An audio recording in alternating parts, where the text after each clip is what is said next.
అక్కడ ఆయన చెప్పింది 6 1, 2, 3 1, 2 ఎన్నమ్మా? అంటే 1, 2, 3, 4, 5, 6, 7, 8, 9, 10, 11 ఓ 12 లైన్స్‌లో చెప్పారు. దీన్ని డీకోడ్ చేసి లోపలికెళ్ళి వాళ్ళు చెప్పించారు వారి దయతో. నేను చెప్పాను. ఇప్పుడు ఇదంతా కలుపుకుంటే ఈ పుస్తకం ఎంత అవుతుంది? మీరు మోయలేరు ఫస్ట్ పాయింట్. బాబోయ్! ఇదేంటి స్వామి ఇంతుంది ఇది అని. అందుకే మీరు చెప్పండి స్వామి, మీరు చెప్పండి, మీరు పుస్తకాలు పబ్లిష్ చేయండి అంటే నేనెందుకయ్యా ఆయనది చెప్తాను వినేసేయండి, రికార్డ్‌లో వినండి. మీకే కష్టం. కారులో వెళ్తుంటారు ఎప్పుడో. ఇంత పెద్ద పుస్తకం తీసుకొని ఏం వింటారు? ఏం చదువుతారు? ఏదైనా ఊరికెళ్లారు. అయ్య బాబోయ్! ఈయన పుస్తకం ఇన్ని పుస్తకం ఇంతుందేంట్రా బాబు! ఇగో నడుము దాకా వస్తది పుస్తకం. అందుకే చిన్న చిప్పో, మెమరీ కార్డో ఏదో పెట్టుకొని వినండి చెవులో. అంతా వినాలని గూడా లేదు. అక్కడక్కడ విన్నా చాలు. అది. అందుకే నేను మానేశాను. రాయటం గాని, చెప్పటం గాని. అదే రాయటం. నాకెందుకు ఆ పుస్తకం. మన నాన్నగారు చెప్పవలసింది చెప్పేసారు ఇగ అయిపోయింది. నా అనుభూతులు ఇంకెందుకు? ప్రతి తరంలోనే ఎందుకమ్మా అనుభూతులు? ఒకసారి భగవద్గీత మహానుభావుడు చెప్పాడు. మళ్ళీ ఎందుకు కొత్త భగవద్గీతలు? అవునా? దాని మీద చెప్పేవాళ్ళు మహానుభావులు చాలా బాగా చెప్పారు. అది మనం మెచ్చుకోవాలి. అవి చదవండి తప్పులేదు. అమ్మా! అది నేననేది. శ్రీ విద్య అంటే అది. శ్రీ విద్య చెప్పలేదని కాదు. ప్రపంచంలో మహానుభావులు ఆది శంకరాచార్యుల వారి నుంచి చాలా మంది చెప్పారు. ఆనందఘన చెప్పారు. మనకు నచ్చిన అర్థమైంది, సానుభూతి చేసుకున్నది ఆనందఘనది ఎక్కువ ఉంది కాబట్టి, మనం ఆ గురు పరంపరకి మనం కనెక్ట్ అయ్యాం. మిగతా వాళ్ళు కాలేదా అంటే వాళ్ళు అందులో నుంచి వచ్చిన వాళ్ళే. వాళ్ళ స్టైల్ ఒక రకంగా ఉంది. మన స్టైల్ ఈ రకంగా ఉంది. రుచులుంటాయి గదమ్మా! భోజనాలు చేసేటప్పుడు నీకు ఆవకాయ ఇష్టమైతే పక్కవాడికి ఇంకోటేదో కూర ఇష్టం. అవునా? విషయం ఏమిటి? కడుపు నిండాలి. అంతేగా ఆకలేస్తేనే తింటున్నాం. అంతేగాని ఏం తింటున్నాం అనేది గాదు. ఆకలేసింది తిన్నామండి. ఏదో తిన్నానులెండి. ఇడ్లీ తిన్నాం, లేదా మసాలా దోస తిన్నాం, లేకపోతే ఏదో మైసూర్ బజ్జీ తిన్నాం. టిఫిన్‌లు ఎన్నో ఉంటాయి. దేనికోసం ఉన్నాయి? నీ కడుపు నింపడానికి ఉన్నాయి అంతే. రూపాల వెంట పరిగెత్తడం ఎందుకు? ఆవు గడ్డి తింటుంది. మనం గడ్డి తింటామా? ఆ గడ్డి తిని పాలిస్తుంది. మనం ఇక్కడ టిఫిన్‌లు చేసి విషం చిమ్ముతున్నాం. అవునా? అది ఏం నేర్చుకుంటావు ఆవు దగ్గర నుంచి? అందుకే అది గోమాత అయింది. అదే గో అంటే కాంతి. అమ్మవారి ఆపస్సులు. అమ్మవారే అది. దాన్ని అంటిపెట్టుకునే ఈ సృష్టంతా ఉంది. అందుకని మాత అయింది. శ్రీమాత. ఓం ఐం హ్రీం శ్రీం శ్రీమాత్రే నమః అని చెప్పి ఓ 9 చుట్టూ తిరగండి. ప్రదక్షిణాలు చేయండి. గోవు చుట్టూ. శ్రీచక్రం చుట్టూ తిరిగినంత. మరి గోవుకెక్కడుంది స్థానము? స్వర్గంలో. కామధేనువు. మనం జీవన్ముక్తి మూడో కన్ను కూడా తెరుచుకోవడానికి కుదరట్లేదు మనకి. మరి జంతువు ఎక్కడుందో చూడండి మరి. స్వర్గ ప్రాప్తి దానికి. అవునా? మనకి నరక ప్రాప్తి. మళ్ళీ పుడుతున్నాం మనం భూమి మీద. అందుకే అది స్వర్గంలో ఉంది కాబట్టి అది గోమాత. స్వర్గము అంటే ఏమిటి? బిందువు. మీరు స్థూలంగా చూసే స్వర్గం కాదు. బిందువు. ఆ ఆ గోవుని అందుకే ఆ గోవు నుంచి ఏమొచ్చింది? క్షీరము వచ్చింది. క్షీరము అంటే తెలుపు వర్ణంతో కూడుకున్న కాంతులు. సూర్యకాంతులు కూడా తెల్లగా ఉంటాయి. పాలు కూడా తెల్లగా ఉంటాయి. స్వచ్ఛమైనవి అని. అమ్మవారి ఆపస్సులు స్వచ్ఛంగా ఉంటాయి. అది స్థూలంలో గడ్డ కడితే పెరుగు అవుతుంది. అన్నీ అవుతాయి. మనమే ఆ పెరుగు, ఆ పనికిరాని బై ప్రొడక్ట్స్ అన్నీ మనం. అవునా? అందుకే గరిటెడైనను చాలు. గంగిగోవు పాలు ఎంత కావాలి? అంత చాలు. శ్రీ విద్య ఎంత కావాలి? ఎంత తెలుసుకుంటావు? ఆ గోవు ఏదో బిందువు గురించి గురువుగారు చెప్పారు. మనోహర, అలాపుర మనోహర చాలు బాబు ఈ ఒక్క నామం నాకు నా బతుక్కి. శ్రీమాత అనే ఒక్క నామం చాలు స్వామి నా బతుక్కి. నాకు అర్థమైంది చాలు. అంతా నేను జీర్ణించుకోలేను. అనుకున్న వాళ్ళు ఒక్క నామం వినండి. అదొక్కడే నిన్ను తరింపజేస్తుంది. నిన్ను తరింపజేయడానికి నీ ఒక్క గురువు చాలు. ఎందుకు 1000 గురువులు ఉండాలా ఏంటి? అవునా? ఒకే గురువు నిన్ను బిందువు దాకా చేరుస్తున్నాడు. ఒక్కొక్క లోకంలో ఒక్కొక్క గురువు ఉన్నాడా? ఈ గురువు ఆశీస్సులే కదా కింద భూమి మీద అని దాని అర్థం. ఆ గురువే అమ్మవారి స్వరూపం. ఆయన్నే గోమాత. ఆయన్నే గోమాత అమ్మా. ఆయన తాకితే చాలు. ఆయన మనని తాకినా, మనం ఆయన్ని తాకినా పుణ్యమే. పాపం ఎందుకు అవుతుంది? ఆ భావం నీకొచ్చింది అంటే నువ్వు విషం. అది క్షీరము, అది అమృతం. నువ్వు మృతం. అంతేగా? అదే విషభావనలు. అందుకే విషమే తాగుతావు. పాలు కూడా విషమే అవుతాయి. అందుకే నువ్వు విషాన్నే చిమ్ముతావు మాటల్లో. అర్థమైందా? ఆ! అంతేగా. సో, భావాలు సరిగ్గా ఉండాలి. అమ్మవారు నాకు దయతో ఈ పాలు అంటే ఈ పాలు ఇచ్చింది. అంటే ఈ శ్రీ విద్య జ్ఞానం ఇచ్చింది అని తాగాలి. తాగిన తర్వాత నీకు అమ్మవారి యొక్క దివ్య ఆలోచనలు వస్తాయి. లేదు అంటే మృతంగా భావించి అది వేరు, నేను వేరు అనుకుంటూ కూర్చుంటే ఈ పాలే విషం అవుతాయి. హ్మ్. జాగ్రత్తగా ఉండాలి. గురువు ఈజ్ ఫైనల్. ఆయన లేకుండా నువ్వు ఇవన్నీ ఏం తెలుసుకుంటావు? అక్కడికయింది నాన్న. 10వ నామము రామ. ఉట్టి రామ. ఏంటా పేరు? కదంబ మంజరి క్లుప్త కర్ణపూర మనోహరాలో రా ఉందా? హరాలో రా. మా ఎక్కడుంది? మనో మా రామ. మనోహరాలో మొదటిది చివరి అక్షరం కలిపితే రామ అయింది. ఏమిటి రామ? ఈ అమ్మవారి గుప్తనామం ఏమిటి? ఆ ఆ యొక్క మూల నామంలో ఈ గుప్తంగా దాగి ఉంది ఈ రామ అనే నామం. హ్మ్. ఎలా ఉంది అంటే ఇదొక అన్ని పూలు కలిపి ఒక హారం చేసినట్టు. మల్లెపూలు ఎక్కడున్నాయో అన్నీ వెతుక్కోవటం. కానీ మొత్తం హారం. అదే అమ్మవారికి వేస్తున్నాం. ఇదే ఆహారంగా అమ్మవారికి వేస్తున్నాను నేను. ఇప్పటిదాకా 22 నామాలు చెప్తున్నాం కాబట్టి ఆ ఆహారం చిన్నది తయారయింది. 500 చెప్తే గాని ఒక ఆకృతి రాదు. అమ్మ దయ. ఎంత చెప్పిస్తుందో చూస్తున్నాను. ఓపిక చేసి చెప్తున్నాను. ఆ తల్లే ఆ ఓపిక ఇస్తుంది. ఆ గురువులే నా ఆశీస్సులు. వారి ఆశీస్సులతోనే నేను ఇది పరిపూర్తి చేస్తాను నాన్నగారికి. అందుకే చాలా ఒళ్ళు దగ్గర పెట్టుకొని మాట్లాడతాను నేను ఇది. చాలా ఆ శ్రద్ధావాన్ లభ్యతే ఆ శ్రద్ధతో ఉంటాను. మళ్ళీ ఈ క్లాస్ అయిపోగానే మామూలు మనిషిలా అలసిపోతా. అన్నీ వచ్చేస్తాయి నాకు. ఇప్పుడు రామ అంటే ఏంటో చూద్దాం. రామ అంటే శ్రీరాముడు మాత్రమే కాదు. మీరనుకుంటున్న శ్రీరాముడు మాత్రమే కాదు. కరాంగులినకోత్పన్న నారాయణ సకృతిలో ఉన్న రాముడే కాదు నాయన. శ్రీరామ, రామ 2 నామములు అమ్మవారివే. ఓం ఐం హ్రీం శ్రీం రామాయై నమః అని ఉంది కదమ్మా! రామనామం ఉందిగా. సో, అవి అమ్మవారివే. రామ అంటే చిత్తగ్ని. రా అంటే ఏమిటి? అగ్ని అన్నాం గదా! చిత్తగ్ని. మా అంటే మాయ. మాయను తరింపజేసేది నామము కాబట్టి రామ రామ అనుకుంటూ కూర్చోరా వెధవా అని. అర్థమైందా? రామ అంటే అది. మాయ నుంచి తరింపజేసేవాడు రాముడు. చితగ్నిలో ప్రవేశపెట్టేవాడు. అంటే బిందువులో ప్రవేశపెట్టేవాడు. అందుకే ఆ వశిష్ఠుల వారు అంత ఆలోచన చేసి ఈయనకి ఆ పేరు పెట్టాడు. ఆయనెంత లలితోపాసకుడో చూడండి. వాళ్ళ గురువు. చెప్పండి ఇప్పుడు. గురువుకి పేరు తక్కువొచ్చింది. రాముడికి అవతార పురుషుడిగా పేరు ఎక్కువొచ్చింది. కానీ రాముడు ఆ అహం లేదు. ఏమ్మా? వెనక తనని మలిచిన వాళ్ళని ఎప్పుడు మర్చిపోలేదు రాముడు. ఇదంతా గురు కృపాహి కేవలం, మాతృకృపాహి కేవలం అని అన్నవాళ్లే ఈ దశావతారాలు. కృష్ణుడు కూడా సాందీపమునిని ఎప్పుడూ మర్చిపోలేదు. గురువు దక్షిణ ఇచ్చుకోవాలి అని చెప్పి వెళ్ళి యముడితో యుద్ధం చేశాడు. తెలుసా కదా? వాళ్ళ కొడుకు పోయాడమ్మా. చనిపోతే కొడుకు నాకేముంది నాయనా కొడుకు చనిపోయాడు అంటే, నేను కొడుకుని బతికించి తీసుకొస్తానని కృష్ణుడు యుద్ధం ప్రకటించాడు. కృష్ణుడు వచ్చినవాడు సాక్షాత్ అమ్మవారని యమధర్మరాజు తెలుసుకొని అన్ని కోటాను కోట్ల ఆత్మల్లో వీడి ఆత్మని బయటికి తీశారు. ఆ రూపం ఇచ్చి వాడికి కృష్ణుడి దగ్గరికి పంపించాడు యముడు.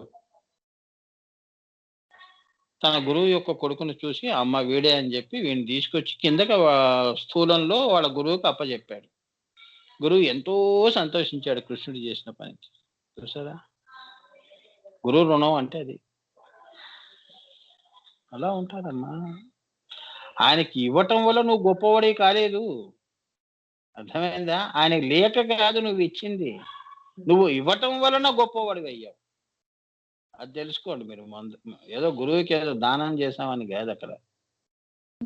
నిన్ను ఇంకా పెంచాడు, ఇచ్చే స్థితికి పెంచాడు. ఇంకా పై లోకాల్లో ఇంకా ఇస్తూ పోనాయనా అని. కదా? అది అది పెంచాడు. శ్రీని పెంచాడు, నామాన్ని పెంచలేదు. నామమంతా కేవలం అది మాయ. శ్రీ ఒక్కటే, శ్రీరాముడిలో శ్రీకృష్ణుడిలో శ్రీ ఒక్కటే. ఆ అనంత మహాశ్రీని పెంచారు ఈ గురువులు. వాళ్ళు ఇక్కడికి వచ్చినప్పుడు కూడా అవతార పురుషులు వాళ్ళ అమ్మవారి స్వరూపం అయినా కూడా నేర్చుకున్నారు గురువే అని. అది గురుస్థానం అంటే. అది ఊరికే దేవాలయాలు పరిగెత్తడం కాదు. గురువుని పక్కన నెట్టేసేసి ఆ దేవత ఏం పలకదు. ఆ దేవత ఇక్కడ కూర్చుంది. అదే త్రైలింగ స్వామి కూడా చూపించాడు కదా. ఒక మహారాణి కాశీకి ఆయన టైంలో అమ్మ ఆయన బతికింది దగ్గర దగ్గర 300 సంవత్సరాల పైచిలుకు. ఆయన ఎప్పుడు కాశీలో తిరుగుతూ ఉండేవాడు ఆ త్రైలింగ స్వామి. ఆ రోజుల్లో ఏంటంటే మహారాణులు వచ్చి దర్శనం చేసుకునేవాళ్ళు. మగ పురుషులు ఎవరు ఉండకూడదు ఆలయ ప్రాంగణంలో. ఈ త్రైలింగ స్వామి ఈయనేమిటి, ఈయన అవధూత, బట్టలు వేసుకోడు, అటు ఇటు తిరిగేస్తున్నాడు. ఈయనని తీసుకెళ్లి ఎక్కడో గట్టు మీద పడేశారు. రాణిగారు వస్తున్నారని చుట్టూ ఏంటి గుడ్డలు, అంటే ఏంటంటే వస్త్రములు, ఒక దారి ఏర్పరిచారు వస్త్రంలో. మన పెళ్లిళ్ళలో వెళ్తామే అలా అటువైపు ఇటువైపు ఎవరు కనిపించారు. ఇంకా ఈమె రావటం వెళ్ళిపోవటం కూడా కాశీ నుంచి మళ్ళీ ఆమె ఏంటి ఆ పల్లకిలో ఎక్కే వరకు. ఈయన మహానుభావుడని ఎవరికి తెలియలేదు. ఈయన బట్టలు లేకుండా తిరుగుతున్నాడు, ఈయన రాణిగారు వస్తున్నారు, ఈయనని తీసుకెళ్ళి ఎక్కడో నదీ తటాకం దగ్గర పడేశారు. ఈమె లోపలికి వెళ్ళింది ఈ మహారాణి గారు. వెళ్ళి అమ్మవారికి దండ సమర్పించింది, పూలు అన్ని కూడా సమర్పించింది, పూజ చేయించుకుంది, వచ్చేసింది. బయటకు వస్తే ఒకసారి ఎందుకో ఆ తటాకం వైపు చూసింది. ఆమె తెచ్చిన దండ ఈయన మెడలో ఉంది. ఈయన మెడలో ఆమె తెచ్చినవన్నీ పళ్ళు గిళ్ళు అక్కడ అన్ని అక్కడే ఉన్నాయి. అవి తింటూ కూర్చున్నాడు దండ వేసుకొని. వచ్చి కాళ్ళ మీద పడింది. అంటే ఒక కథగా చెప్తున్నాను. ఇప్పుడు చెప్పండి, గురువు అంటే ఏమిటి? ఏమైంది పూజ నీది? ఎవరు తింటున్నారు నువ్వు సమర్పించినవి? అర్థమైందా? ఇక చాలు. దాన్ని ఆ కథ పెంచుకుంటూ పోతే అందులోనే వెళ్ళిపోతాం. ఇంకా చాలా ఉన్నాయి ఆయన మహత్యాలు. ఒకటా రెండా? ఒక ఇంగ్లీష్ వాడు ఆయనకి సున్నం తాగిచ్చాడు, పాలని. అన్నీ తెలుసమ్మా. ఎందుకంటే నాకు సమయం లేదు. అన్నీ నేను ఒక అంతర్గత రహస్యాల్లో చెప్పడం అంటే కుదరదు, చాలా కష్టం. మళ్ళీ త్రైలింగ స్వామి జీవిత చరిత్ర అంతా చెప్పాల్సి వస్తుంది. ఆ మహానుభావుడు మళ్ళీ ఎక్కడున్నాడు ఇప్పుడు? అది కూడా తెలుసు. అమ్మదయ్యతో, గురుకృపతో. బాబాజీ ఎప్పుడైనా సభ చేసినప్పుడు హిమాలయాస్లో హయ్యర్ ఆల్టిట్యూడ్స్లో ఎథరిక్ వరల్డ్స్ అంటారమ్మా అవి. నువ్వు చూసే ఈ కొండల మీద కాదు, ఎథరిక్ వరల్డ్స్. వాళ్ళ ఒక లోకాన్ని సృష్టిస్తారు అక్కడ. ఏమ్మా, బాబాజీ కూర్చున్నప్పుడు ఆయన పక్కన త్రైలింగ స్వామి కూర్చొని ఉంటాడు, ఆయన పక్కన ఆనందఘన కూర్చొని ఉంటాడు. ఇది ఎవరికి తెలియని రహస్యం. ఇటువైపు లాహిరి మహాశయ్య, మళ్ళీ యుక్తేశ్వరగిరి, వీళ్ళంతా ఉంటారు. కిందంతా కూడా యోగినులు, ఆడవాళ్ళు కూడా ఉన్నారు. మీకు తెలియని వాళ్ళు చెప్తున్నాను. ఆ సినారియో కరెక్టే. అది బాబా సినిమా, రజనీకాంత్ సినిమా బాబాలో చూపించారు కదా, అదంతా కూడా కరెక్ట్, అంతవరకు కరెక్ట్. కానీ ఏంటంటే వాళ్ళకి తెలియని విషయం ఏంటంటే అసలు ఉన్నవాళ్ళు ఎవరు ఆయన పక్కన. బాబాజీ ఒక్కనే చూపించారు కాదు, ఆయన పక్కన కూర్చునే వాళ్ళు ఉన్నారు. వాళ్ళల్లో ఆనందఘన త్రైలింగ స్వామి పక్కనే ఉంటాడు. ఆయన ఏమని పిలుస్తారు తెలుసా? మా నాన్నే చెప్పాడు మాకు. ఇదే అథెంటిక్ రికార్డ్. ఆ వరల్డ్లో, ఆ ప్రపంచంలో, బాబాజీ ప్రపంచంలో నాన్నగారిని త్రైలింగ స్వామి బుడ్డోడా అంటాడు. ఎరా బుడ్డోడా దా దా దా కూర్చో అంటాడు. అది వాళ్ళ యొక్క ఇది. అలా అంటారురా అని మా నాన్నగారు మాకు చెప్పారు. అది బాబాజీ అంటే అదిరా నాన్న, వీళ్ళకేం తెలుసు ఈ ప్రపంచంలో ఉన్న ఈ మనుషులకి. మీరు బాబాజీని చూసారా? 200 సంవత్సరాలు ఉన్నాడా? 300 సంవత్సరాలు ఉన్నాడా? ఆయన పలానా మెడ్రాస్‌లో పుట్టాడు, ఇక్కడ పాండిచ్చేరిలో పుట్టాడు, ఇక్కడ తిరిగాడు, అక్కడ తిరిగాడు. ఏందా మాటలు అవన్నీ?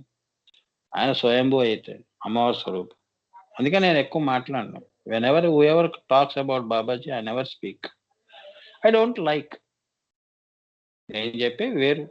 మా నాన్నగారు బాబాజీ గురించి తెలియాలి అంటే అది చదవండి మరి. 'మెస్సయ్య వాల్యూమ్ 1, వాల్యూమ్ 2' ఆ పుస్తకాలు కొనుక్కోకుండా నాతో వాదన చేస్తావు. ముందు పుస్తకాలు చేతిలో పెట్టుకొని 500 కట్టి నాతో మాట్లాడు. అవునా? అంతే కదమ్మా! ఇక్కడికొస్తారు మాట్లాడతారు అన్నీ. నేనన్నాను why don't you purchase books? నేను ఎవరి కోసం కొట్టిస్తున్నాను ఈ పుస్తకాలన్నీ? మీకోసమే కదా! ఓ 200, 300 గురువు గారికి మన పాపం ఆయన అంత కష్టపడుతున్నాడు లోకం. మనం మీరు రండి. ఇప్పుడు వస్తున్న వాళ్ళందరూ, వందల్లో వస్తున్న వాళ్ళందరూ కొనుక్కోండి అన్నాను నేను. కొనుక్కొని you talk to me. Read that book. Then you come to me. Then you make a discussion with me. అంతా నేనెందుకు చెప్తాను? నాకేం అవసరం? ఆడు ఆల్రెడీ ఆయన చెప్పాడు కదా! Read it. మనసు పెట్టి చదువు. అర్థమవుతుంది పుస్తకం. అయ్యో! నేను ఆ స్థితికి ఎదగలేకపోతున్నానేంటి అనేది కూడా చెప్తున్నాడు గురువుగారు. నా పుస్తకం నువ్వు అర్థం చేసుకోలేనోడు వెధవ నీకెందుకురా క్రియాయోగం అంటాడు. ఆ! నీ అజ్ఞానం అది. కనీసం నీ పుణ్యం వల్ల అక్కడి దాకా వచ్చావని. ఆ! ఇవన్నీ ఉంటాయి. అంతే కదమ్మా! సో, అలా మనం చేస్తే మిమ్మల్ని చూసి ఇంకో శిష్యులు నేర్చుకుంటారు. అవునా? గురువుగారు ఆ పుస్తకం మేము కొనుక్కుంటాం. అలా కొనుక్కుంటున్నారులేనమ్మా. ఎవరు కొనుక్కోవట్లేదని కాదు గానీ, బట్ ఏంటంటే ఇంకా మీరు చేస్తుంటే ఇప్పుడు నాన్నగారు అమ్మవారి భక్తులు ఏంటంటే ఈ పుస్తకం ఇప్పుడు రేపొద్దున నాన్నగారి పాటల పుస్తకం వస్తుంది. అది మీ చేతుల్లో చూసారంటే 10 మంది ఎంత బావున్నాయండి. అబ్బా! ఈ పుస్తకం చూడటం నా అలా నాకు చెప్పిన వాళ్ళు చాలా మందున్నారిక్కడ. గురువుగారు మీ నాన్నగారి పుస్తకం చూసి మేము పరంపరకొచ్చామని. అటువంటి వాళ్ళు కోకొల్లలున్నారు. సో, సరే అదొకటి. ఏమ్మా? ఇక్కడ ఎవరిని మనం ఏమి అంటలేదు గానీ ఏంటంటే, అలా మీరు కొన్ని కొన్ని మంచి పనులు చేయండని. అవి చేయండి. ఎక్కడో పైకి పోయి ఎక్కడో పిజ్జాకి డోమినోస్‌లో రూ. 1000, 2000 పడని చెత్తంతా తిని కడుపంతా పాడు చేసుకొని కొంపలకొస్తున్నాం గదా! ఇక్కడే వచ్చి మంచిది ఏదన్నా అరే! పాపం వాళ్ళంతా లోకం కోసం చేశారు. అవునా? ఇప్పుడు 'బ్రహ్మసూత్రాస్' ఎవడి కోసం కొట్టిచ్చారు? నాకా? నాకు నేనే చేసుకుంటానమ్మా జ్ఞానం అంతా. అయిపోయింది. నేనంతా అనుభూతుల్లోకి వెళ్ళిపోయిన వాడికి ఎందుకు ఇవన్నీ? నాది కడుపు నిండా వ్యవహారం. మీకోసం. నేను సంపాదిస్తున్నాను గదా! మీకే ఇస్తున్నాను. మీరందరూ పరంపర బిడ్డలైనప్పుడు, పిల్లలైనప్పుడు మీరే దీన్ని కాపాడుకోవాలి. నా బాధ్యత ఉన్నంత వరకు నేను కాపాడుతాను. తర్వాత మీరు కాపాడుకోవాలి. ఎందుకంటే నేను ఎల్లకాలం ఉండను గదా! అది. అది నా బాధ. అందుకంటే ఇంకేం లేదు. సో, రామ అన్న 2 నామములు అమ్మవారివే కదా! మరి రామ అంటే చైతన్య తేజమును మాయగా మార్చి ఆద్య చైతన్యమైన ఈశ్వరియే రామ. అంటే ఎంత బాగా చెప్పాడు చూడండమ్మా! అంత అందంగా, మనోహరంగా చెప్పాడాయన. ఆనందఘన. మరి ఇది అంత మనోహరంగా మనం చదవటం గూడా, అంత మనోహరంగా చదివి అర్థం చేసుకోవడం గూడా, ఇక అంతకంటే పూజ లేదు. గురువులు చాలా సంతోషిస్తారు. ఇప్పుడు నేను చెప్తాను చూడండి. అందుకే తొందరగా పుస్తకం అయిపోవాలని చెప్పి చదవటం కాదు. ఒక్క పేజీ చదివినా మనోహరంగా చదవండి. అనుభూతి ఇంతొచ్చిందా, అంతొచ్చిందా అని గాదు. ఏమ్మా? దాన్ని కొలవకూడదు. You should not measure the bliss, ecstasy. Okay. అంటే చితగ్ని తేజమును అంటే ఈశ్వరుడు సృష్టి చేయాలన్నప్పుడు అది చితగ్నిగా ఉన్నప్పుడు హ్మ్. మాయగా మార్చి పైన నామంలో చెప్పానా? ఆయన సంకల్పాన్ని ఏం చేసింది? మహామాయగా రక్త బిందువుగా బయటకొచ్చి సృష్టి చేసిందని చెప్పానా? ఇక చూడండి. మాయగా మార్చి ఆద్య చైతన్యము అంటే ఆద్య అంటే ఆది పరాశక్తి. ఫస్ట్ చైతన్యం ఏదైతే ఉందో, శుభప్రదంగా ఏదైతే ఉందో, ఆద్య చైతన్యంగా ఉన్నది ఈశ్వరియే రామ. అక్కడొచ్చింది అమ్మవారికి పేరు. ఆమె పేరు. మొదటిగా రామగా వస్తాను నేను, ఉండండి నేను కంటాను అంటే ఫస్ట్ మంత్ అన్నమాట. కడుపుతో ఉంది అన్నట్టు అలా చెప్తే అర్థం అవుతుంది. ఎంత ఆనందం!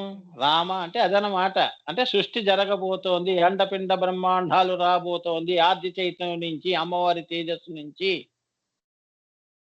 అది. అది రామ. క్షితజ్ఞ నుంచి ఈ తల్లి వచ్చినది. అందుకే ఈమె రామాయై నమః. అమ్మవారు ఎలా చూస్తుందో చూడు. అమ్మవారు నవ్వుతుంది. ఆమె రామ. రం బీజము, అగ్ని బీజము. రా అంటే ఆమె అగ్ని. అగ్ని సోమాత్మకం జగత్. ఆమెయే అగ్ని. ఏమ్మా? ఆమెయే చంద్రుడు. ఆమెయే సూర్యుడు. అందుకే అమ్మ ఒడి ఎప్పుడు వెచ్చగా, చల్లగా అలా ఉంటుంది. అమ్మ ఒడి అంటే అదనమాట. బిందువు అంటే మా యోగులకి మాకు అమ్మ ఎక్కడుంది? ఇప్పుడు మీరంతా యోగినులు, మీరంతా మనకెక్కడ అమ్మ? శ్రీమాత ఒడియే మనకి చల్లదనం, వెచ్చదనం. అగ్ని సోమాత్మకం జగత్ అన్నాడు. ఏమ్మా? అందుకే అమ్మ ఒడి అంటే అది. దాని అర్థం అదనమాట. శ్రీ విద్యలు. అందుకే యోగులందరూ నిర్వికల్ప సమాధుల్లోనే వాళ్ళకి అసలైన నిద్ర. మనకి జాగ్రత్త, స్వప్న, సుషుప్తులు. వాళ్ళకి ఒకేసారి నిద్రపోతారు వాళ్ళు అమ్మ దగ్గర. అందుకే వీరబ్రహ్మేంద్రం గాని వాళ్ళందరూ ఏమిటి, అరే నేను పలానా రోజు సమాధిలోకి వెళ్ళిపోతున్నాను. నాకు గొయ్యి తీయండి, లేదా నాకు ఇక్కడ కింద భూమిలో నన్ను సమాధి చేసేసేయండి అంటారు సాయిబాబా గాని ఎవరైనా గాని. ఇప్పుడు అర్థమవుతుందా మీకు? అసలు ఒడిలోకి వెళ్ళిపోతున్నారు వాళ్ళు. Not physical mothers. ఏమ్మా? ఇది ధర్మాన్ని వాళ్ళు ఇప్పుడు ఆదిశంకరాచార్యుల వారు కూడా అమ్మవారి యొక్క వాళ్ళ అమ్మ సన్యాసి అయినా సంస్కారాలు చేశాడు. ధర్మం పాటించాడు ఆయన. ఏమ్మా? ఎందుకంటే ప్రతిరూపం కదా, చేసి అమ్మ ఒడిలోకి వెళ్ళాడు. అదే నిర్వికల్ప సమాధి. ఏమ్మా? అలా ఉండాలమ్మా. అలా అర్థం చేసుకోవాలి రామ అంటే. సో రం బీజము, అగ్ని బీజము. అగ్ని అంటే భూతాగ్ని కాదు. నువ్వు అనుకునే అగ్ని భూతాగ్ని. ఇది నీ కడుపులో ఉన్నది. అన్నం ఎలా అరుగుతోంది అంటే అక్కడ అగ్ని ఉంది కాబట్టి వాతాపిత్త కఫం 3 సమానంగా ఉంటే వాడు ఆరోగ్యవంతుడు. ఏదైనా తేడా వచ్చిందంటే హై టెంపరేచర్ వచ్చింది గురువు గారు, 104 వచ్చింది, చచ్చి బతికినట్టయింది అంతేగా. తలంతా చల్లటి చల్లటి నీళ్లతో ఐసు ముక్కలతో ఇలా ఇలా ఒత్తుకుంటూ 3 రోజుల నుంచి అవస్థ పడుతుంటాడు వాడు. అంటే వాడి అగ్ని అటు ఇటు అయింది, ఎక్కువ అయిపోయింది. అందుకే నోరంతా వాడికి ఎలా ఉంటుంది? చప్పగా ఉంటుంది. అవునా? ఎవడన్నా పక్కనే ఆవకాయ కలుపుకొని తింటుంటే వీడికి కోపం వస్తుంటుంది. అది నా జ్వరం దగ్గర నేను తింటాను. అవునా? అట్లా సరదాగా చెప్తున్నాను. అట్లా ఒకడు తింటుంటే వాడు పాపం వాడు బాధ వేస్తుంటుంది. వాడికి అంతా జావా అవి పోస్తుంటారు, గ్లూకోజు, నీళ్లు. ఆ లెవెల్లోకి తీసుకురావాలి. అదనమాట చెప్తున్నాడు. అంటే ఏంటంటే చిత్తగ్ని అంటే రం అనే బీజము అగ్ని బీజము. అగ్ని అంటే భూతాగ్ని కాదు. నువ్వు అనుకునే భూతాగ్ని కాదు. ఎన్ని అగ్నులు ఉన్నాయి? పంచాగ్నులు ఉన్నాయి. ఏమిటా అగ్నులు? చితగ్ని ఒకటి. ఇంకో అవన్నీ కింద వస్తాయి. చితగ్ని, రెండవది అగ్ని 5 పరాగ్ని. చిత్తగ్ని, పరాగ్ని బిందువులో పరాగ్ని కిందకు వచ్చినప్పుడు ఏమవుతుంది? అది వైశ్వనర అగ్ని ఏదో అవుతుంది. వేడి అక్కడ పుట్టింది హ్రీం బీజంలో. అది 3వ దశ. కిందకి సృష్టిలోకి వచ్చినప్పుడు మీరన్న జఠరాగ్ని ఏదో అన్నారు కదా, వైశ్వనరాగ్ని కూడా జీవాల్లో ఉంటుంది, కడుపులో ఉంటుంది. అది కూడా అంతవరకు ఉంటుంది. అదే దాన్నే జఠరాగ్ని అంటారు. ఇంకొకటి ఎక్కడ ఉంది? సముద్ర గర్భంలో ఉందిగా, బడబాగ్ని అంటారు. ఇలా అగ్ని ఇన్ని రూపాల్లో స్థూలంలో అలా వచ్చింది. నువ్వెలా వచ్చావో అది అలానే వచ్చింది. పంచభూతాలు కూడా అలానే సృష్టి. దానికి ప్రాణం ఉన్నాయి కదా, అది స్థూలంలో మరి నిన్ను బతికించాలి కదా. నీతో పాటు అవి పుడుతున్నాయి. అరే మేం కలిస్తే నువ్వు పుడతావురా అని, అంతేగా. నువ్వెక్కడి నుంచి పుడతావు? మేమే మళ్ళీ నీకు శరీరమును నామరూపాలు ఇవ్వాలి నీకు. ఉండు. నీటి నుంచి మనకు ఆకారం వచ్చింది కదా! నీరు ఒక పంచభూతాల్లో ఒకటి. శ్వాస, వాయువు ఇవి పంచీకరణ అయితే నువ్వు పుడతావురా వెధవా అని. ఆ! అది నీకు తెలుసుకోవాల్సిన రహస్యాలు ఇవన్నీ. జాగ్రత్తగా స్టడీ చేయాలి. తొందర పడితే శ్రీ విద్య రాదు. శ్రీ మిథ్యే వస్తుంది. ఏమ్మా ఇదే దివ్య దృష్టి అంటారు. ఇదే శ్రీ విద్యా దృష్టి. పరా పరాదృష్టి. మూడవ కను దాకా నువ్వు అన్ని విషయాలు ఈ భూమండలం స్థూల ప్రపంచంలో ఉన్న జ్ఞానం అంతా సంపాదించుకొని మూడో కను దగ్గర అది పరతత్వము అంటే అక్కడ దివ్య దృష్టి. మూడో కన్ను నుంచి నువ్వు ప్రయాణం చేస్తావు. అదే ఈశ్వరుడు యొక్క మూడో కన్ను. అందుకే సర్వం శివమయం జగత్ అన్నారు. అన్ని సంకల్పాలు శివుడివి. ఆయన మూడో కన్ను నుంచి సృష్టి వచ్చినప్పుడు మన సంకల్పాలన్నీ ఆయనవే అవుతాయి. నీవెందుకు అవుతాయి? అది తెలుసుకున్నావంటే కిందవన్నీ మాయమైపోతాయి. నీకేం మరి ఏం గుర్తుంటుంది స్వామి అంటే నువ్వే శివుడివి. అహం బ్రహ్మాస్మి అంటున్నావుగా. అర్థమవుతుందా అమ్మా? That is the beauty. నేను నా పిల్లలు అన్ని పోయినాయి. అన్నీ మాయమైపోయాయి. మాయలో వచ్చాయి, మాయలో పుట్టాయి, మాయలోనే పోయాయి. సముద్రంలో కూడా అంతేగా, అలలు వస్తుంటాయి, మళ్ళీ కింద పడిపోతాయి, కొత్త అలలు పుడుతున్నాయి. అలానే ఉంది ఈ సంసారం, జీవితం. అల పోయిందని ఏడుస్తావా? కొత్త అల పుట్టిందని సంతోషిస్తావా? నిశ్చలంగా ఉన్న సముద్రమే నీ మూడో కన్ను.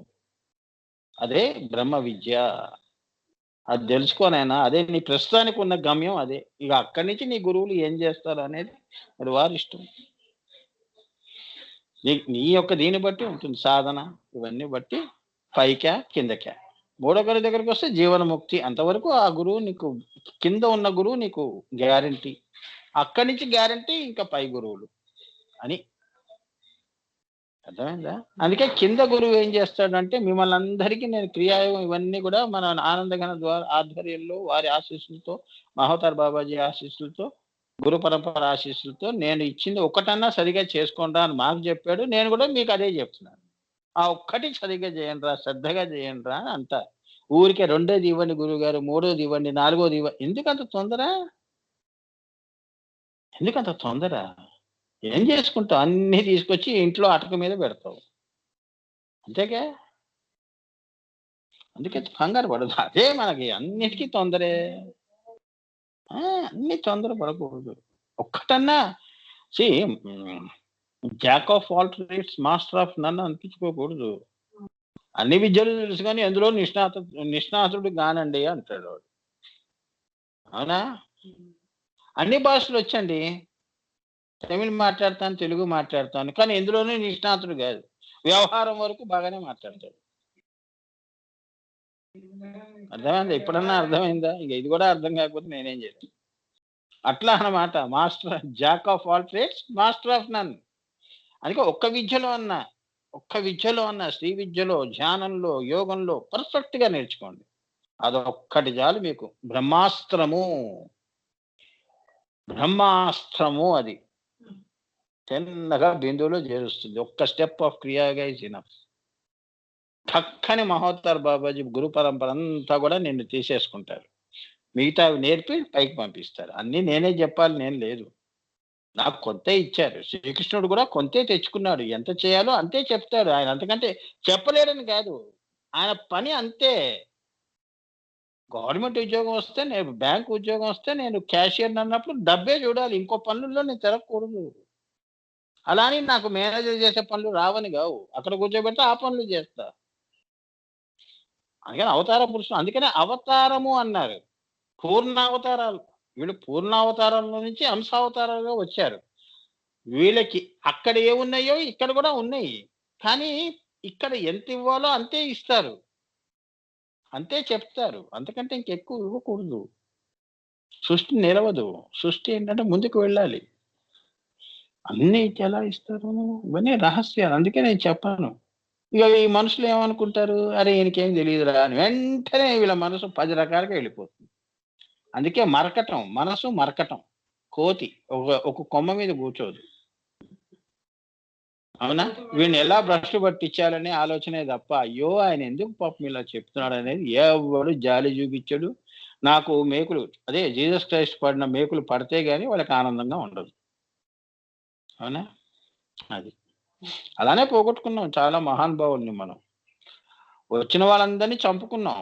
బతికించుకోలేదు మనం. అదే దౌర్భాగ్యం. మానవులు చేసిన పనే అది. అందరినీ చంపేశాం కదమ్మా! రాళ్ళతోనూ కొట్టాం. అన్ని అన్ని అన్నీ చేసి, ఎగతాళి చేసి మరి తర్వాత గుళ్ళు కట్టాం. అబ్బో! ఆయన చాలా గొప్పవాడండి. అవధూతండి. అవునా? గుళ్ళు కట్టి, బంగారాలేసి, ఆయన కిరీటాలు పెట్టి, పట్టు వస్త్రాలు ఆయనకి ఆయన బతుకున్నప్పుడు ఆయనకు ఎప్పుడు పట్టు వస్త్రం లేదు. చిరిగిపోయిన బట్టల్లోనే తిరిగాడాయన. పోయిన తర్వాత ఎందుకయ్యా? అంటే మాయ. హ్మ్. అగ్ని అంటే భూతాగ్ని కాదు. చిదగ్ని మా అంటే మంత్రశాస్త్రంలో మాయ. మా అనే అక్షరం ఎక్కడొస్తే అది మాయగా మీరు పరిగణించండి అని చెప్తున్నారు. రమ్ అనే బీజం వస్తే రామాలో రా అంటే అగ్ని, మా అంటే మంత్రశాస్త్రంలో మాయ అని గుర్తుంచుకోండి అని చెప్తున్నాడు. సో, దానివల్ల చిదగ్నిని నామరూపములుగా మార్చటమే రామ. చిదగ్నిని నామరూపములుగా మార్చటమే మా. మా చేసే పనేమిటి? అమ్మవారిని అమ్మవారి చితగ్నిని మా చేసింది. మాయ చేసింది. లేదు అంటే అది బయటికి రాదు. అర్థమైందా అమ్మా? ఆమె యొక్క ఆత్మని జీవాత్మగా బయటికి తీసుకొచ్చింది. ఇప్పుడు మనం కూడా అలానే వచ్చాం. అందుకే మనం పేర్లు పెట్టుకుంటున్నాం రామ అని. నేను ఇంకా జీవాత్మ మామూలు రామ ఏడుస్తూ కూర్చోవటం అన్నమాట. యోగా వాసిష్టకం చదవండి అని చెప్పాను కదా! యోగా వాసిష్టకం 6 నా వెనకే ఉన్నాయి పుస్తకాలు. చాలా బావుంటుంది. జీవాత్మగా బయటికి రావటమే మాయ. ద్వైతముగా రావటం. ఈ అగ్నిని ఏం చేసింది? ఈ మా అనేది బయటికి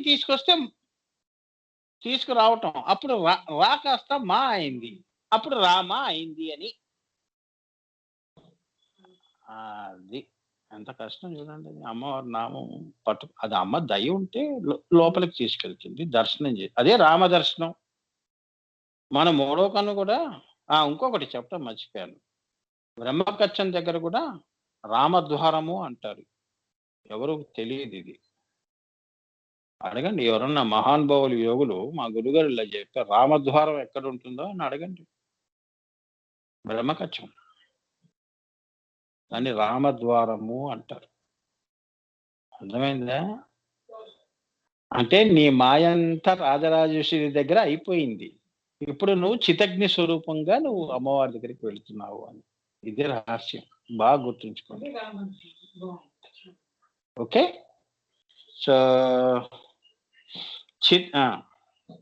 చితగ్ని నామరూపములుగా మార్చున్నది ఎవరు? ఆమె రామ. అంతే.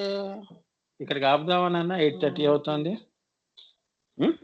ఇక్కడికి ఆపుదామనన్నా మీ అందరికీ అమ్మవారి ఆశీస్సులనన్నా, మీ అందరికీ happy weekend, ఆయురారోగ్యమస్తు.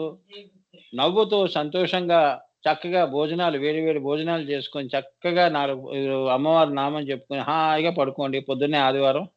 Enjoy yourself weekend. Okay? So దత్తోహం సోహం శివోహం శ్రీమాత్రే నమః. గురుకృపా హి కేవలం, మాతృకృపా హి కేవలం. జై హో మహోతార్ బాబాజీకి జై హో. ఉంటానన్న. జై గురుదేవ్. శ్రీమాత్రే నమః. శ్రీమాత్రే నమః. గురుకృపా హి కేవలం, మాతృకృపా హి కేవలం. ఒక మంచి మాటతో ప్రతిరోజు మనం లలితా సహస్రనామాలు, అంతర్గత రహస్యాలు తెలుసుకుందాం. ఒక మంచి మాట ఏంటంటే, చదవదగిన గ్రంథం ఎప్పుడు కూడా కొనదగిందే. చదవదగిన పుస్తకం, గ్రంథము ఎప్పుడు కూడా కొనదగిందే అని చెప్పింది ఎవరంటే Ruskin. If a book is worth reading, it is worth buying. John Ruskin. చాలా బాగా చెప్పాడు అన్న. సో అది మంచి మాట. సో ఇప్పుడు వందే గురుపదద్వంద్వం అవాంగ్మానసగోచరం రక్తశుక్లప్రభామిశ్రం అతర్క్యం త్రైపురం మహా బ్రహ్మాస్తకుండికాహస్తాం శుద్ధజ్యోతిషరూపిణీం సర్వతత్వమయీం వందే గాయత్రీం వేదమాతరం. నమస్తే భువనేశాని నమస్తే ప్రణవాత్మికే సర్వవేదాంత సంసిద్ధే హ్రీంకారమూర్తయే అగ్రబిందు పరికల్పితాననాం మధ్యబిందు యుగలస్తనద్వయం పార్శ్వబిందు రచన గుణస్పదాం నవమితే పరశివే పరాం కళాం కామేశ్వరీం పరాం మీడే కాదిహాదిస్వరూపిణీం మాతృకావర్ణ లిప్తాంగీం మహాశ్రీచక్రమజ్జగం మహాత్రిపుర సుందరీం. ఓం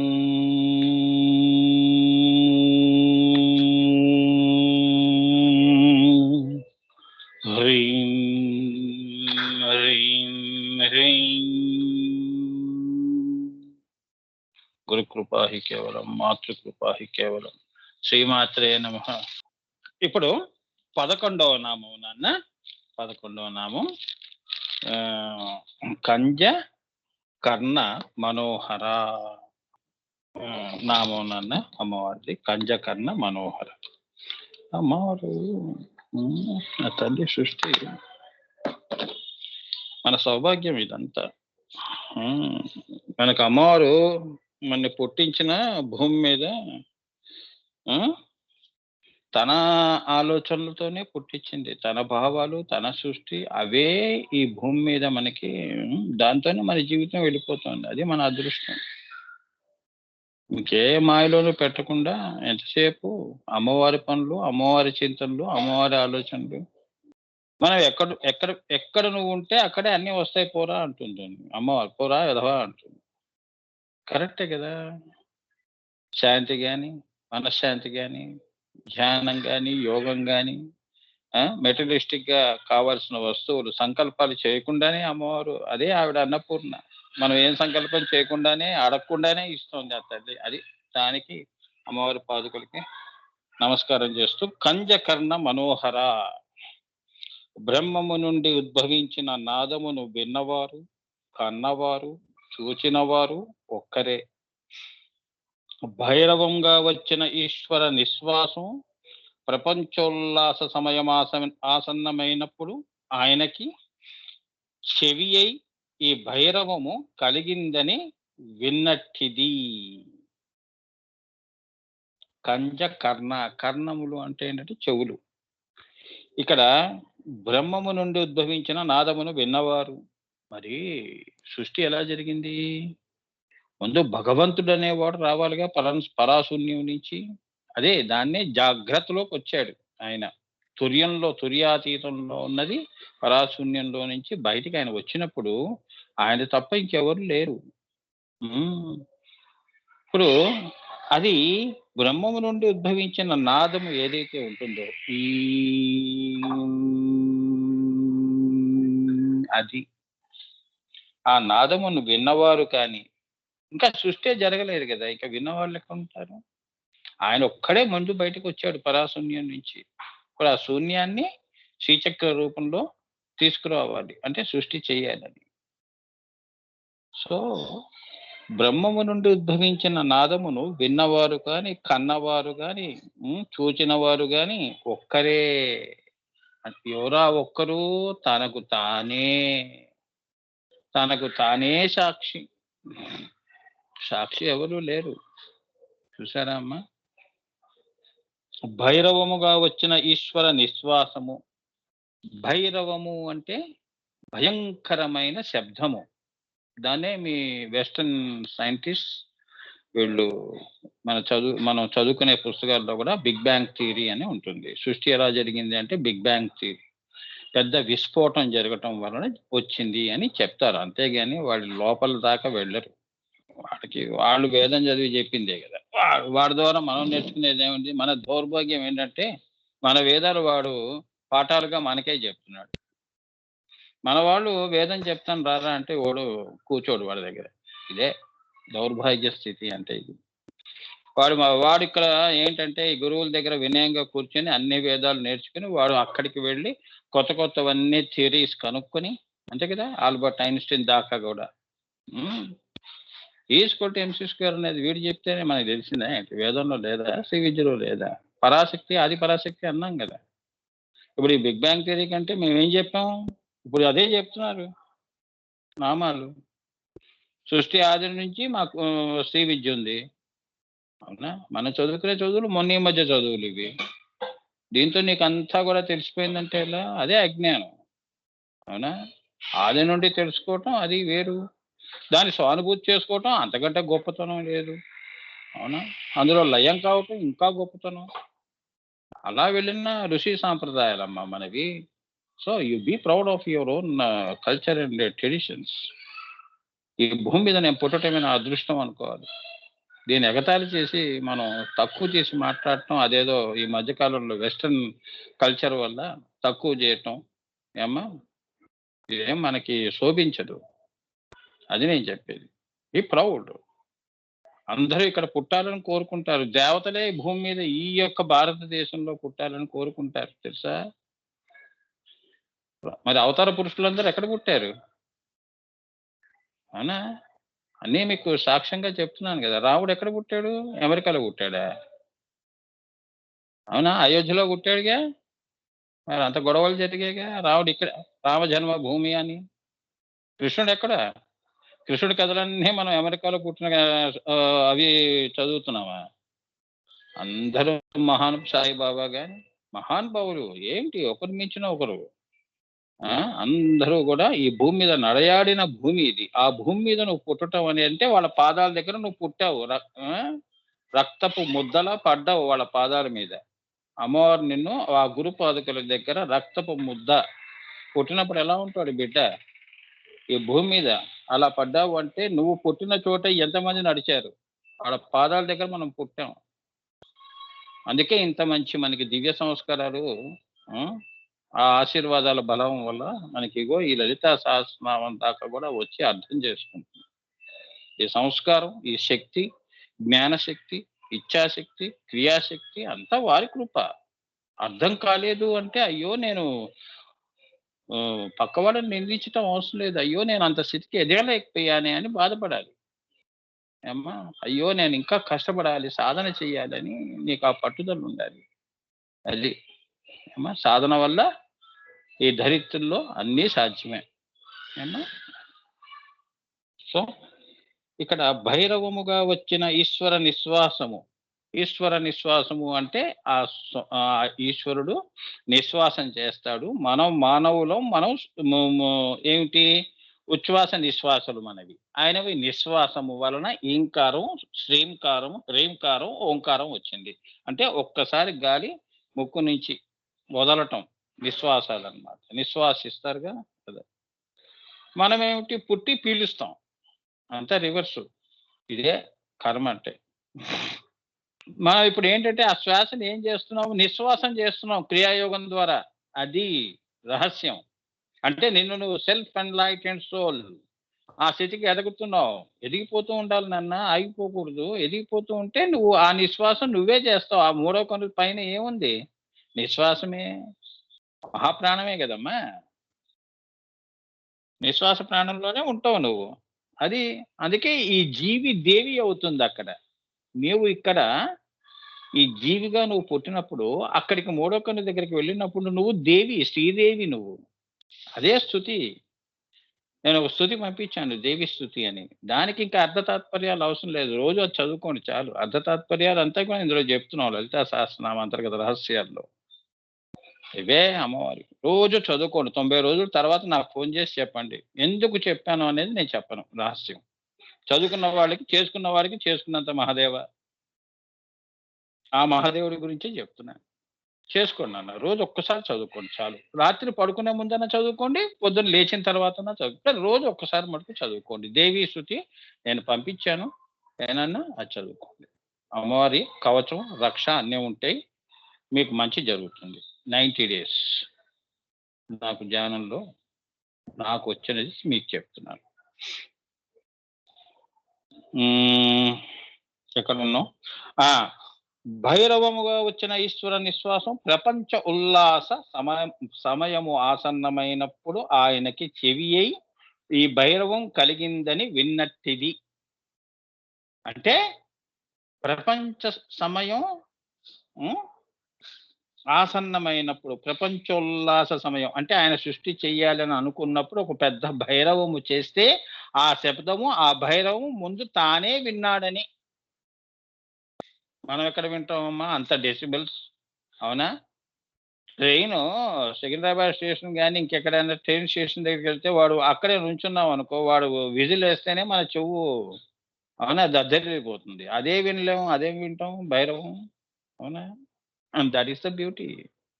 అందుకే తన తన భైరవాన్ని తానే విన్నాడు. అంటే ఆ నిశ్వాసంలో ఆయన భైరవం చేశాడు. బిగ్ బ్యాంగ్ థియరీ అమ్మా. శూన్యంలో ఒక విస్ఫోటం జరిగింది. అది తానే దానికి సాక్షి తానే విన్నట్టిది. ఆయనకు దృష్టి అయి ఆయనను చూపించినట్టిది. ఆ! అంటే ఏంటంటే మరి ఆయనలో ఈ ఈ కార్యక్రమాలన్నీ వినటం, చూడటం ఇవన్నీ ఆయనలో ఒక శక్తి అనేది ఒకటుంది గదా! అది ఉంటేనే గదా మనం వినగలుగుతాం. ఇప్పుడు మనలో గూడా మన శరీరం జడ పదార్థం, శివము, శివలింగము ఇది. లోపల అమ్మవారు ఉంది కాబట్టి మనం ఇప్పుడు నేను చెప్పినవన్నీ మీరు వింటున్నారు. అదంతా అమ్మవారి యొక్క కృప. అదే శక్తి. శివ శక్తి. నీలో చైతన్యము. శివ అయితే నీ శరీరము లింగము. లింగ శరీరము అంటారు. అది. అబ్బా! చెవులతో వింటున్నాను అంటే, వింటున్నావు అంటే వినికిడి శక్తి నీకు లోపల ఆది పరాశక్తి ఇస్తోందంటే అమ్మవారు ఇస్తోందని. కంజకర్ణ మనోహర అంటే అదనమాట. ఇవాళ ఇప్పుడు మీరు నా మాటలు వింటున్నారు అంటే, అది మనోహరంగా ఉన్నాయి. అమ్మవారి యొక్క కంజకర్ణ, కర్ణము అంటే ఏంటంటే చెవి. అంటే వినటము. అది వినటానికే ఉంది. ఇంక దేనికి లేదు. శ్వాసించదుగా. మనం చెవులతో శ్వాసం చేయంగా. ముక్కుతోనే చేస్తాం. దేనికి అదే. గుండె కొట్టుకోవాలి. అన్నీ ఉంటాయి నాన్న. ఇదొక పెద్ద యంత్రాంగం. శరీరమే యంత్రాంగం. చాలా జాగ్రత్తగా కాపాడుకుంటూ ముందుకెళ్ళాలి. గమ్యాన్ని చేర్చుకోవాలని కారులో వెళుతున్నాము అంటే, కారు కండిషన్ గూడా చూసుకుంటూ జాగ్రత్తగా వెళ్ళాలి. ఈ కిలోమీటర్లు ప్రయాణం అంటే ఎంత జాగ్రత్తగా కండిషన్‌లో ఉందా? డ్రైవర్ సరిగ్గా ఉన్నాడా? పెట్రోల్ ఉందా? కొత్త టైర్లు గాలి కొట్టారా? ఇంజిన్ అంతా చెక్ చేసాడా? అన్నీ చూసుకొని వెళ్తాం. ఎక్కడో అడవుల్లో ఆగిందంటే మన పరిస్థితేంటి? పిల్లలతో వెళ్తే ఎంత కష్టం. అక్కడేమి దొరకవు. పాలు గాని ఏమి దొరకవు. అన్నీ ఇక్కడి నుంచే మన కారులో వేసుకొని వెళ్ళాలి. ఇంత జాగ్రత్తలు నువ్వు తీసుకుంటున్నావే అలాంటప్పుడు, ఆ తల్లి ఈశ్వరుడికి చెవి అయి ఆ! ఆయనకు దృష్టి అయి ఆయనను చూపించినట్టిది. ఈ శక్తి ఆయన ఈశ్వర శక్తి అంటే ఆదిపరాశక్తి. అందుకే వాళ్ళు శివశక్తో యుక్తో యది భవతి. ఆయన చూసేదంతా సృష్టంతా గూడా అమ్మవారి దృష్టే. ఆ తల్లి చూపిస్తే వాళ్ళ శ్రీవారు చూస్తాడంతే. లేదు అంటే ఆయన పరాశూన్యంలో నిరీశ్వరంగా ఉండిపోతాడు. ఆయనతో చూపిచ్చింది. చూడు నువ్వు సంకల్పం చేసిన ప్రపంచ ఉల్లాస సమయం ఆసన్నమైనప్పుడు సృష్టి జరుగుతోంది చూడు అని చెప్పి తనకి అంటూ ఒక వినికిడి శక్తినిచ్చింది. అది పరాశక్తి. అది అమ్మవారి యొక్క గొప్పతనం. అర్థమైందా ఇప్పుడు? అంతేగా? ఇప్పుడు మీరున్నారు. ఇక్కడ లౌకికంగా గూడా చెప్దాం నాన్న. మనం ఒక మంత్రం చేస్తున్నామనుకోండి. హ్మ్. ఆహ్, మనోజపం చేస్తున్నాం. మనోజపం చేసినప్పుడు దానికి సాక్షి ఎవరు? నీకు నువ్వే. గురువుగారు చెప్పారు. ఒక మంత్రం ఇచ్చారు. ఓం హ్రీం ఓం అని నువ్వు మనసులో అనుకున్నావనుకో, ఆ వినికిడి శక్తి ఎవరిస్తున్నారు? అమ్మవారు ఇస్తుందక్కడ. నీకే వినిపిస్తోంది. పక్కవాడికి వినిపించట్లేదు. ఏంటి కళ్ళు మూసుకున్నావు లోపట ఏం చెప్పుకుంటున్నావు అనేది వాడికేం తెలీదు. నీకు నీ నీకు వినికిడి శక్తి గూడా నీకు ఇప్పుడు మీరంతా ఇదంతా వింటున్నారు గదా! ఇదంతా అమ్మ దయతో వింటున్నారు. ఆహా! అది. భైరవం వరకే గాదు వినటం. ఇప్పటి వరకు గూడా ఇప్పుడు మనందరం కళ్ళతో చూస్తున్నాము. హ్మ్. చూపుడు శక్తి, వినికిడి శక్తి లేదంటే మరి ఈ అదేంటి చెవికి సంబంధించిన అదేంటి చెవిటి, మూగ ఇటువంటివన్నీ వస్తాయి. ఏం వినిపించదు. మిషన్‌లు పెట్టుకోవాలి. వినికిడి శక్తి. ఆ! ఆ శక్తియే నీ యొక్క శివలింగాన్ని కదుపుతోంది. అది. అంటే ఇక్కడ ఏం నిరూపితమవుతోంది? వారిద్దరూ ఒకటే అని. ఒకే శరీరంలో ఇద్దరు ఉన్నారు భార్యాభర్తలు. అదే అర్ధనారీశ్వరము అంటే అని చెప్తున్నారు.